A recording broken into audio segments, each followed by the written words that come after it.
दोस्तों, यदि आप भी एसएससी जीडी 2026 की तैयारी कर रहे हैं और आपका पेपर भी 27 अप्रैल से स्टार्ट होने वाला है, तो इस वीडियो को एंड तक देखना, क्योंकि इस वीडियो में जीके जीएस के जितने भी इंपॉर्टेंट क्वेश्चन हैं जो प्रीवियस ईयर में पूछे गए हैं, उन सबको आज की वीडियो में हम डिस्कस करने वाले हैं। तो चलिए देखते हैं सबसे पहला क्वेश्चन क्या है। पहला क्वेश्चन है, पिट्स इंडिया एक्ट कब पारित हुआ?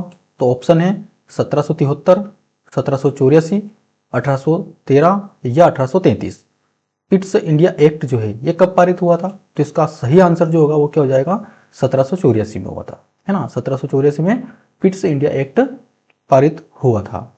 चलिए अगला क्वेश्चन देखिए, विटामिन डी की कमी से कौन सा रोग होता है?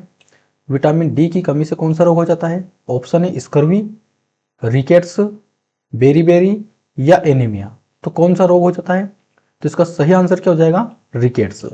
रिकेट्स जो रोग है ये अक्सर बच्चों में हो जाता है, जबकि बड़ों में कौन सा रोग होता है विटामिन डी की कमी से? ऑस्टोमलेशिया। ऑस्टोमलेशिया यानी कि हड्डियों का एक रोग होता है जो विटामिन डी की कमी से होता है ना। और विटामिन डी की जो पूर्ति है ये कहाँ से होती है? तो ये सूर्य के प्रकाश से होती है। जब भी हम धूप में बैठते हैं तो हमारी बॉडी जो होती है ऑटोमेटिक जो है विटामिन डी का निर्माण करना शुरू कर देती है। अगला क्वेश्चन देखिए, भारतीय राष्ट्रीय कांग्रेस की स्थापना कब हुई? भारतीय राष्ट्रीय कांग्रेस की स्थापना कब हुई? 1885 में, 1905 में, 1875 या 1890? कब हुई? तो भारतीय राष्ट्रीय कांग्रेस की स्थापना कब हुई थी? इसका करेक्ट आंसर हो जाएगा 1885। 1885 में ही भारतीय राष्ट्रीय कांग्रेस की स्थापना हुई थी। और जो कांग्रेस के अध्यक्ष थे वो थे व्योमेश चंद्र बनर्जी। ये भी आपको ध्यान रखना, व्योमेश चंद्र बनर्जी ये कांग्रेस के राष्ट्रीय अध्यक्ष थे, पहले प्रथम अध्यक्ष बने थे। अगला देखिए, चोरी चोरा कांड किस वर्ष हुआ था? चोरी चोरा कांड किस वर्ष हुआ था? ऑप्शन है 1919 में, 1920 में, 1922 में या 1930 में। कब हुआ था? तो इसका आंसर हो जाएगा 1922। 1922 में जो है चोरी चोरा कांड हुआ था। अगला क्वेश्चन देखिए, भारतीय संविधान में कितनी अनुसूचियां है? भारतीय संविधान में कितनी अनुसूचियां है? तो ऑप्शन है 10, 12, 8 या 14। कितनी है? भारतीय संविधान में कितनी अनुसूचियां है? तो इसका करेक्ट आंसर होगा 12 अनुसूची, है ना। वर्तमान संविधान में 12 अनुसूची है, जबकि जो संविधान बनकर तैयार हुआ था उस समय 8 अनुसूचियां थी, है ना। जब संविधान पहली बार बनाया गया था तो उस समय 8 अनुसूचियां थी और अभी वर्तमान में 12 अनुसूची है। अगला क्वेश्चन देखिए, भूदान आंदोलन किसने शुरू किया था? भूदान आंदोलन किसने शुरू किया था? भूदान आंदोलन यानी कि भूमि का दान करना, है ना किसी भी कार्य के लिए जो सार्वजनिक हो, सबके लिए अच्छा हो, उसके लिए भूदान यानी कि भूमि दान करने का जो आंदोलन चलाया था किसने शुरू किया? तो महात्मा गांधी ने, विनोबा भावे ने, जयप्रकाश नारायण ने या नेहरू ने? किसने किया था? तो इसका सही आंसर हो जाएगा विनोबा भावे। विनोबा भावे ने ही भूदान आंदोलन की शुरुआत की थी।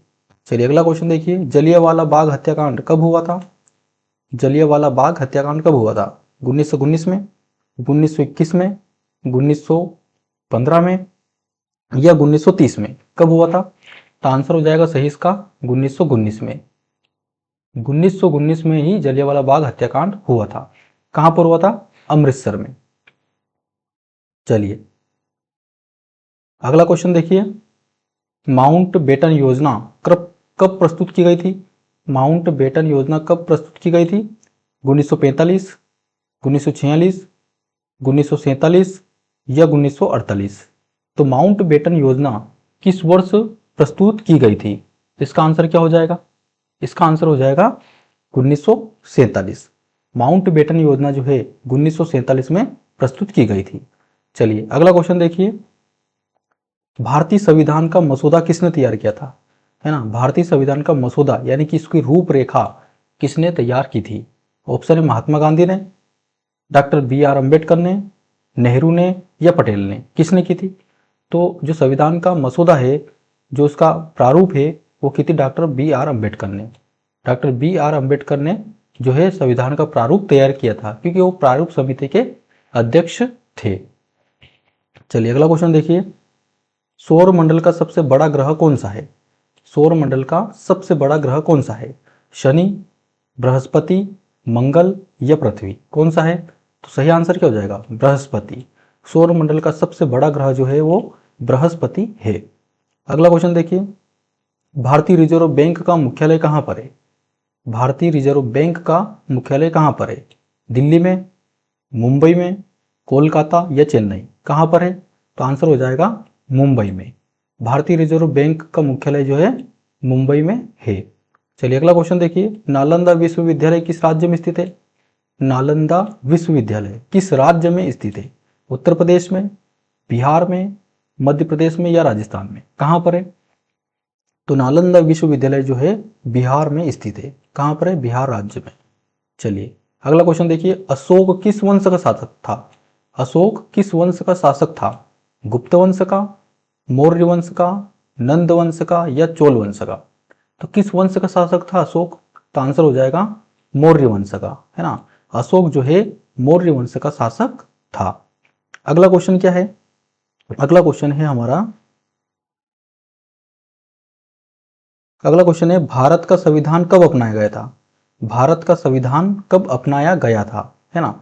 26 जनवरी 1950 को, 15 अगस्त 1947, 26 नवंबर 1949, 2 अक्टूबर 1949। तो भारत का जो संविधान है कब अपनाया गया था, है ना। तो सही आंसर क्या हो जाएगा? 26 नवंबर 1949 को। 26 नवंबर 1949 को संविधान अपनाया गया था, जबकि संविधान लागू किया गया था 26 जनवरी 1950 का। यहाँ आप कंफ्यूजन मत रखना, है ना।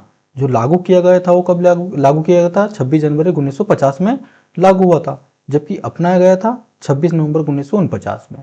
तो इस कॉन्सेप्ट को थोड़ा ध्यान में रखना, क्योंकि यहाँ कंफ्यूजन होता है। अगला क्वेश्चन है, हरित क्रांति का संबंध किससे है? हरित क्रांति का संबंध किससे है? उद्योग से, कृषि से, शिक्षा से या परिवहन से? किससे है? तो हरित क्रांति का संबंध जो है वो किससे है? कृषि से है ना। कृषि उत्पादन को बढ़ावा देना, ये हरित क्रांति का उद्देश्य था। चलिए अगला क्वेश्चन देखिए, संसद के 2 सदन कौन से है? संसद में 2 सदन होते हैं, कौन कौन से होते हैं? लोकसभा और विधानसभा, राज्यसभा और विधानसभा, या लोकसभा और राज्यसभा, या विधानसभा और परिषद? कौन सा होता है? तो संसद के 2 सदन होते हैं, तो आंसर हो जाएगा लोकसभा और राज्यसभा। एक सदन होता है लोकसभा, एक होता है राज्यसभा, है ना। एक सदन को उच्च सदन कहते हैं, एक सदन को निम्न सदन कहते हैं, है ना। लोकसभा को निम्न सदन, राज्यसभा को उच्च सदन। संसद के 2 सदन होते हैं, लोकसभा और राज्यसभा। चलिए अगला क्वेश्चन देखिए, प्लासी का युद्ध कब हुआ था? बहुत इंपॉर्टेंट क्वेश्चन है। प्लासी का युद्ध कब हुआ था? 1757 में, 1764, 1773 या 1784? कब हुआ था? प्लासी का युद्ध कब हुआ था? ये क्वेश्चन कई बार पूछा गया एग्जाम में, हर बार रिपीट होता है। चलिए आंसर हो जाएगा 1757 में। 1757 में प्लासी का युद्ध हुआ था। अगला देखिए, वेरी वेरी इंपॉर्टेंट क्वेश्चन है, डीएनए का पूर्ण रूप क्या है? डीएनए का फुल फॉर्म क्या है? Deoxyribonucleic acid या deoxyribonucleic acid, है ना। यहाँ पर जो है स्पेस है ना, इसमें स्पेस नहीं है, अंतर इसमें। डायनेमिक न्यूक्लियर एसिड या डबल न्यूक्लिक एसिड क्या है? तो सही आंसर क्या हो जाएगा इसका? D oxy ribo nucleic acid, है ना। D oxy ribo nucleic acid, ये डीएनए का फुल फॉर्म होता है। याद रखना ये दोनों मिक्स नहीं है, अलग अलग नहीं है। Deoxyribonucleic acid इसका सही आंसर हो जाएगा। अगला है, वायुमंडल की सबसे निचली परत कौन सी है? वायुमंडल की सबसे निचली परत कौन सी है?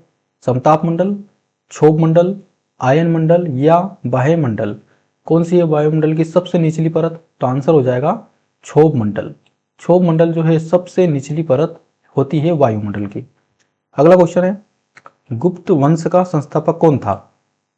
गुप्त वंश का संस्थापक कौन था? ऑप्शन है चंद्रगुप्त या चंद्रगुप्त प्रथम, चंद्रगुप्त द्वितीय या स्कंदगुप्त? कौन था? गुप्त वंश का संस्थापक कौन था? तो इसका करेक्ट आंसर क्या हो जाएगा? इसका करेक्ट आंसर हो जाएगा चंद्रगुप्त प्रथम। गुप्त वंश का संस्थापक कौन था? चंद्रगुप्त प्रथम, है ना। चलिए अगला क्वेश्चन देखिए, साइमन कमीशन भारत कब आया? साइमन कमीशन भारत कब आया? 1927 में, 1928 में, 1930 में या 1932 में? कब आया? तो साइमन कमीशन जो था भारत में आया था 1928 में। ये फैक्ट वाइज क्वेश्चन है, इसको आपको याद रखना है कि साइमन कमीशन 1928 में आया था भारत। अगला क्वेश्चन देखिए, भारतीय ध्वज का डिजाइन किसने किया था? भारतीय ध्वज यानी कि जो तिरंगा है उसका डिजाइन किसने तैयार किया था? गांधी ने, पिंगली वेंकैया ने, नेहरू ने या पटेल ने? किसने किया था? तो सही आंसर हो जाएगा पिंगली वेंकैया ने। भारतीय ध्वज का जो डिजाइन है वो पिंगली वेंकैया ने जो है डिजाइन किया था। अगला क्वेश्चन देखिए, मंगल ग्रह में कितने उपग्रह है? मंगल ग्रह के कितने उपग्रह हैं? 1, 2, 3 या फिर 4? कितने हैं? तो मंगल ग्रह के 2 उपग्रह है। कितने हैं? 2 उपग्रह। चलिए अगला क्वेश्चन देखिए, चंद्रगुप्त मौर्य के गुरु कौन थे? चंद्रगुप्त मौर्य के गुरु कौन थे? कालिदास, चाणक्य, आर्यभट्ट या वराहमिहिर? कौन थे? तो चंद्रगुप्त मौर्य के गुरु थे चाणक्य। कौन थे? चाणक्य, जिसे हम क्या कहते हैं? कौटिल्य। तो चंद्रगुप्त मौर्य के गुरु थे चाणक्य। अगला क्वेश्चन देखिए, यूएनओ की स्थापना कब हुई थी? यूएनओ की स्थापना कब हुई थी? 1945 में, 1947 या 1950 या 1939? तो यूएनओ की स्थापना किस वर्ष हुई थी? इसका सही आंसर क्या हो जाएगा? इसका सही आंसर हो जाएगा 1945। 1945 में यूएनओ की स्थापना हुई थी। और यूएनओ का मुख्यालय कहाँ पर है? तो इसका आंसर हो जाएगा न्यूयॉर्क में। यूएनओ का मुख्यालय न्यूयॉर्क में होता है। यू फॉर न्यूयॉर्क, ये सब आप याद रख सकते हैं। तो दोस्तों आज की वीडियो में हमने 25 क्वेश्चंस को अटेम्प्ट किया है। ये क्वेश्चन बहुत ही इंपॉर्टेंट है, प्रीवियस ईयर में ये क्वेश्चन पूछे गए थे, तो इनकी एक बार अच्छे से रिवीजन कर लेना, ताकि एग्जाम में यदि आपको इस तरह का क्वेश्चन दिखे तो आप बिल्कुल भी कंफ्यूज ना हो और अच्छे से उनको बना पाए, है ना। तो अगर वीडियो अच्छी लगी तो वीडियो को लाइक जरूर कर देना, क्योंकि हम आपको बीच में पढ़ाते उस टाइम पर आपको वीडियो लाइक करने के लिए नहीं कहते हैं, क्योंकि आप डिस्टर्ब ना हो, है ना। एक जो फ्लो होता है पढ़ाने का वो कभी टूटे ना, इसलिए हम जो है वीडियो को लाइक करना, चैनल को सब्सक्राइब करना, ये सारी चीज़ें बाद में होती रहती है। तो अगर आपको वीडियो अच्छी लगी है तो अभी वीडियो को लाइक जरूर करके जाना है। चैनल पर नहीं तो चैनल को सब्सक्राइब कर लेना, क्योंकि इसी तरह की वीडियो हमारे चैनल पर डेली अपलोड होती है, और जिसे देखकर आप अपनी तैयारी को बहुत ही बेहतर ढंग से कर सकते हैं। यदि आप फ्रेशर हो फिर भी ये वीडियो आपके लिए बहुत ही इंपॉर्टेंट है। ठीक है, तो मिलते हैं अगली वीडियो में, तब तक के लिए जय हिंद।